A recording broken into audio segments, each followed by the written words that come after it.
Sekarang mari kita lanjutkan pembahasan kita dengan menjabarkan persamaan ini.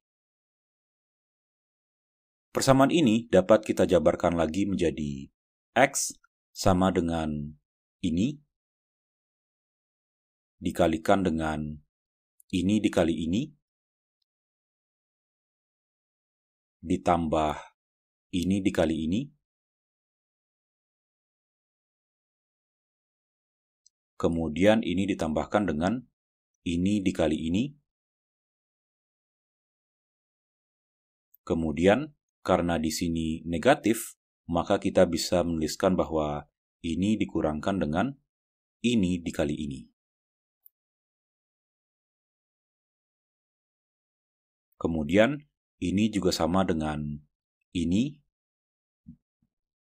dikalikan dengan, karena pada suku ini dan suku ini terdapat I sin omega 1T, maka ini dikurang ini dapat kita tulis sebagai A1 dikurang A2, kemudian dikalikan dengan I sin omega 1T.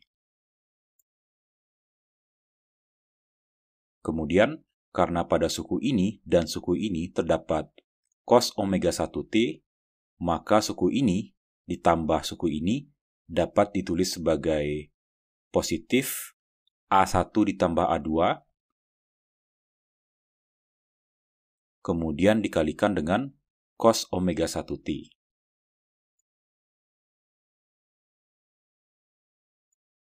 Ini tentu bernilai konstan, dan ini juga bernilai konstan. Artinya, dengan mendefinisikan konstanta baru, yaitu B sama dengan ini, dan C sama dengan ini, maka persamaan ini juga dapat kita tulis sebagai X sama dengan ini dikalikan dengan B sin omega 1T ditambahkan dengan C dikali cos omega 1T.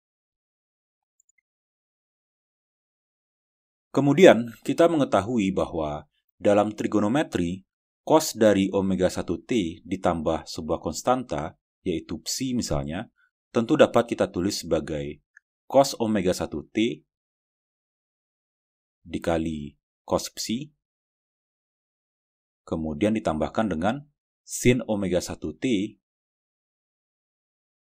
dikalikan dengan sin psi. Kalau kedua ruas ini kita kalikan dengan suatu konstanta A, maka persamaan ini dapat kita tulis menjadi ini dikali A, dan ini sama dengan ini dikali A, ditambahkan dengan ini dikali A. Ini tentu bernilai konstan, dan ini juga bernilai konstan. Dan kita bisa lihat bahwa ini memiliki bentuk yang sama dengan ruas kanan ini. Ini berbentuk sebuah konstanta yang dikalikan dengan sin omega 1T, kemudian ditambahkan dengan sebuah konstanta yang dikalikan dengan cos omega 1T. Dan ruas kanan ini juga berbentuk sebuah konstanta yang dikalikan dengan sin omega 1T, kemudian ditambahkan dengan sebuah konstanta yang dikalikan dengan cos omega 1T. Artinya, persamaan ini juga dapat kita tulis sebagai X sama dengan ini dikalikan dengan ini, di mana ini juga dapat kita tulis seperti ini, atau seperti ini, yaitu A cos omega 1T ditambah psi. Dan berdasarkan persamaan ini dan persamaan ini, C ini sama dengan A cos psi,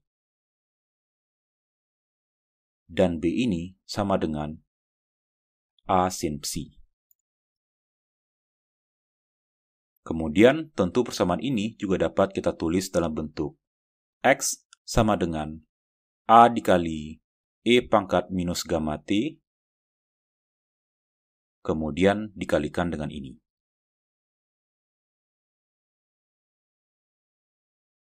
Inilah persamaan yang memberikan posisi benda sebagai fungsi waktu pada osilasi teredam ringan. Kalau persamaan ini kita bandingkan dengan solusi untuk osilasi bebas atau gerak harmonik sederhana, yaitu X sama dengan A cos omega 0t ditambah psi, terlihat bahwa amplitudo pada osilasi teredam ringan ini selalu mengecil karena adanya faktor E pangkat minus gamma T ini. Artinya, ketika benda ini kita tarik dari titik kesetimbangannya sejauh A, dan kemudian kita lepaskan, maka berdasarkan persamaan ini, kalau redaman yang diberikan oleh peredam ini adalah berupa redaman ringan, maka posisi benda ini apabila diplot ke dalam grafik X versus T adalah seperti ini. Dan dari grafik ini dapat kita lihat bahwa amplitudonya tidak lagi konstan seperti kondisi osilasi bebas ini, tetapi selalu mengecil dari waktu ke waktu akibat adanya gaya peredam. Dan tentu ini sesuai dengan intuisi kita.